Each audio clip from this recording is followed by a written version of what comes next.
Hello everyone and welcome back to Scary Story. Tonight we're venturing into the dead of winter, where the silence of a snow-covered landscape can be just as terrifying as any scream. Imagine this: you're alone, miles from civilization, and the only thing breaking the pristine white is a single set of tracks. But they don't belong to any animal you know, and they certainly don't belong to you. Our story begins with Leo, a seasoned park ranger who thought he'd seen everything the remote Alaskan wilderness could throw at him. He was on a routine patrol, checking the northern perimeter of the park after a heavy blizzard. The world was blanketed in a thick, perfect layer of fresh snow, glittering under a full moon. The silence was profound, broken only by the crunch of his snowshoes and the whisper of the wind through the skeletal branches of birch trees. He was about 10 miles from his cabin when he first saw them, a single line of footprints etched cleanly into the snow. They were strange. Too large for a wolf, too narrow for a bear. They were bipedal, but the stride was impossibly long, suggesting something inhumanly tall. What really sent a chill down his spine, colder than the sub-zero air, was their shape.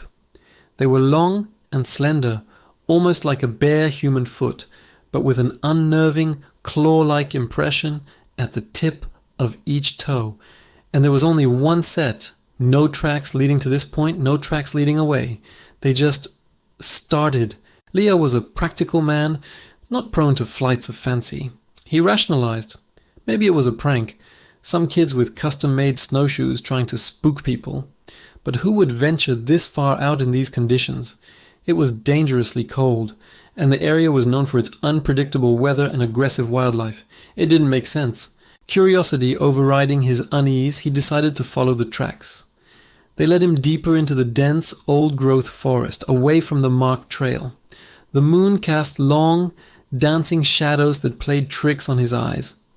Every snap of a twig, every rustle of the wind sounded like a footstep behind him. He kept glancing over his shoulder, his hand hovering near the flare gun on his belt. The feeling of being watched was immense.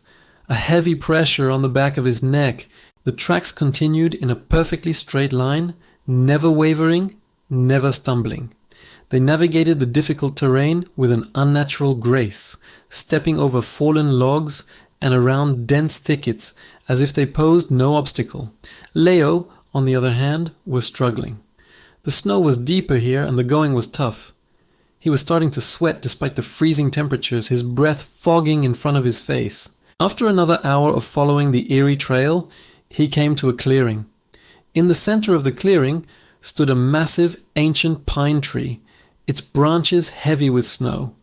And there at the base of the tree, the tracks abruptly stopped. Just like they had begun. There was no sign of a struggle, no disturbed snow, no indication of where the creature or person had gone. It was as if they had simply vanished into thin air. Or perhaps, he thought with a shudder, they had climbed the tree. He shone his powerful flashlight up the trunk, its beam cutting through the darkness. The branches were thick, too thick to see anything clearly, but for a fleeting moment he thought he saw 2 points of pale, reflected light high up in the boughs. Like eyes, they blinked and were gone. He dismissed it as a trick of the light, his tired mind playing games with him. Leo stood there for a long time, the silence of the clearing pressing in on him. The rational part of his brain was screaming at him to turn back, to get to the safety of his cabin. But another, more primal part was captivated, frozen in a mixture of fear and awe. What could make such tracks? What could simply cease to exist in the middle of a snowfield? He decided to circle the tree, looking for any other sign. As he moved around to the other side, his light caught something hanging from a low-hanging branch. It was a small, tattered piece of red cloth, snagged on the bark. He recognized it instantly. It was from the jacket of a hiker who had gone missing in the park 2 months prior. They'd searched for weeks, but found no trace. The official report concluded he'd been taken by a bear. Now, Leo wasn't so sure. A wave of nausea rolled over him. He backed away from the tree slowly, his heart hammering against his ribs. He didn't look up again. He didn't want to see those shining eyes. Didn't want to confirm the terrifying truth that was dawning on him. He was not alone. He turned and began the long, arduous trek back to his cabin, moving as fast as he could. He didn't dare use his flashlight anymore, fearing it would make him a target. He navigated by the pale moonlight, constantly looking over his shoulder, listening. The forest, which had once been his home, now felt alien and hostile. Every shadow seemed to hold a lurking figure. Every gust of wind seemed to whisper his name. He didn't stop, didn't rest, until he saw the faint, welcoming light of his cabin window. He burst through the door, slamming it shut and locking it, his body trembling.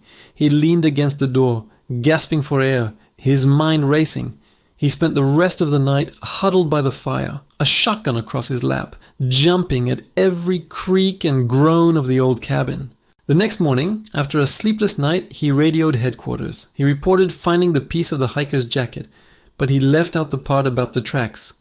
He left out the part about the eyes in the tree. How could he explain it? They would think he was crazy, that the isolation had finally gotten to him. For the rest of the winter, Leo avoided the northern sector of the park. He stuck to the main trails, never venturing out after dark if he could help it. But he was never truly at ease.